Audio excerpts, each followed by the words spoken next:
ওহ রে কি রোদ! এই রোদের মধ্যে এত বড় ক্ষেত কেমনি কি করি?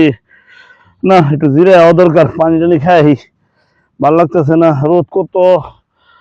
আজ ক্ষেতটা বুনছি, সার সুর দিলাম, কত সুন্দর কদু ধরছে। আল্লাহ সব এরকম ফসল দিলে তো আমার একটু লাভবান হবো আমি। অনেক সুন্দর হয়েছে আমার ক্ষেতের ফসল। আরে রমজানের মধ্যে দেখো না যে খেতালি যাইতাছি, কষ্ট করতেছি, দেখো না কত সুন্দর আমার ফল ধরছে গাছে, লাভবান হবো আর কি। না অনেক সুন্দর হইছে। হ্যাঁ তাই তো দেখা যাচ্ছে আর কি। দেখো না কি সুন্দর শুধু পরিবেশটা, এমন আমার খুব ফলন ভালো হবে আর কি, তাই আর কি। তাই সাফা করে দিতেছি, মনে করো যে ফলন ভালো আসা, এই যে সুন্দর ফল, এই যে কুদু ধরেছে, আরো ক্ষেত ভরা তো আরো কুদু আছে, তারপর দেখি আল্লাহ যা করে আর কি, এই আর কি। এখন ক্ষেত তো নিয়ে আইলাম লজা একটু সেহাই যায়, একটু জিরে আসি। গরম লাগতেছে, রোদ খুব শান্ত। আর তারা গাছতলায় বসে একটু জিরাই, ঠিক আছে, একটু জিরাই পানি টানি খায়া তারপর আবার খেতে যাবো না। কাম তো করণই লাগবো, এখন আমাকে কাম তো গরিব মানুষ, কাম করণই লাগবো। যাও একটু পানি টানি নিয়ে পানি টানি খাই রোদের ভিতরে, ঠিক আছে। তোকে যামু খেত নিরাম আবার কই গেল, কনে গেল পানি আনবার, এখন তো রাখে না, আমার কষ্ট বুঝে না।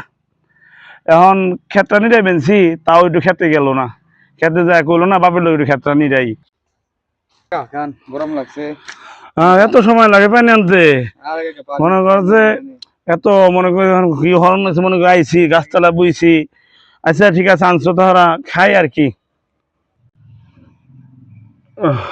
এখন পানি টানি খাইলাম বুঝছো, এখন হলো ক্ষেত, আমি তো দু একদিন বাড়ি থাকুম না, ক্ষেত খোলা দিই কো নাও পানি খাইলাম। এ দোস্ত, সেই রোজার দিনে গ্লাস দেখি করলি? ক্ষেত বলছি কদু ক্ষেত, এখন নিরাইলাম, এখন একটু পানি খাওয়া, পানি পিপাসা লাগছে, তাই পোলা যে পানি আনে পানি খাইলাম। কসকি ইন্না নিলে আর রোজার দিন তো রোজা, তুই কি রোজা না? তো রোজা মনে নাই তো আমার, হ্যাঁ হ্যাঁ তো পানি খাই ফেলাইছি। হ্যাঁ কি বলে, এটার সমাধান কি, আমি কি করবো এখন? ও এটা কি বলে খাওয়া হয়েছে পানি? বলে খাই ফেলাইছি, আমি তো আনতে কইছি বলে আমি খাই ফেলাইছি, রোদে থেকে আইছি, ক্ষেতটা নিয়ে ও আইছি, আচ্ছা আচ্ছা, খেত থেকে বুইছি জিরা বের দিয়ে আর কি বলে হ্যাঁ, বলে খাওয়া ফেলাইছে। ও আচ্ছা, বলে খাইলে তো সাধারণত রোজা ভাঙে না তো, এটা কোনো টেনশনের কারবার নাই। এটা ভুলের যদি কোনো কিছু পান করা হয়, খাওয়া হয়, তাহলে রোজা ভাঙে না তো। আর হুজুর মানুষ এটা ফুতুয়া দেন কেমনি কি করলে আর কি আমার রোজা রাত? না না, রোজা আলহামদুলিল্লাহ রোজা ভাঙে নাই।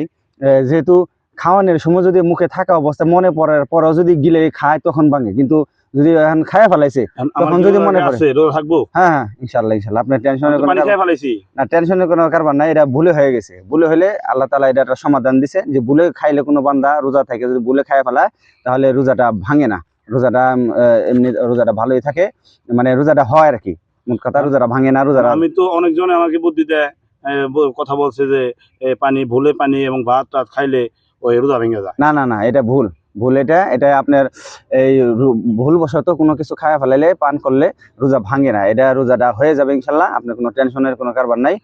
যদি ওই যেটা বললাম, যদি মুখে থাকা অবস্থায় স্মরণ হওয়ার পরেও যদি গিলে তখন ভাঙে, কিন্তু স্মরণ হওয়ার পরে সাথে সাথে ফালাই দিলেও ভাঙে না, আর যদি খাওয়ার পরেও যদি মনে পড়ে তাও ভাঙে না রোজা। তো এটা কোনো টেনশনের কারবার নাই, রোজা আপনার হয়ে যাবে ইনশাল্লাহ।